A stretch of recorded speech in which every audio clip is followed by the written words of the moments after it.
మన దేశ శ్రీమంతుడు ముఖేష్ అంబానీ కొడుకు అనంత్ అంబానీ రాధికల ప్రీ వెడ్డింగ్ వేడుకలు గుజరాత్లోని జామ్నగర్లో అంగరంగ వైభవంగా జరిగిన సంగతి తెలిసిందే.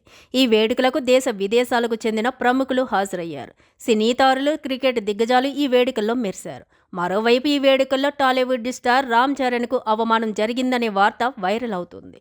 వివరాల్లోకి వెళ్తే ప్రీ వెడ్డింగ్ వేడుకలకు రామ్ చరణ్ తన భార్య ఉపాసనతో కలిసి వెళ్లిన సంగతి తెలిసిందే. వేడుకల సందర్భంగా వేదికపై షారుఖ్ ఖాన్, సల్మాన్ ఖాన్, అమీర్ ఖాన్లు డ్యాన్స్ చేశారు.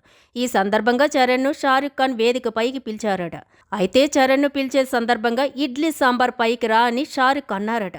ఈ విషయాన్ని ఉపాసన మేకప్ ఆర్టిస్ట్ జబా హసన్ సోషల్ మీడియాలో వెల్లడించారు. చరణ్ను ఇడ్లీ సాంబార్ అంటూ షారుఖ్ పిలవడం నచ్చలేదని ఆమె పోస్ట్ పెట్టింది. చరణ్ను షారుఖ్ పిలిచిన విధానంపై పలువురు అభ్యంతరం వ్యక్తం చేస్తున్నారు. సరదాగానే పిలిచినప్పటికీ అది సరికాదని, ఒక పెద్ద స్టార్ హీరోను అవమానించడం తగదని అంటున్నారు.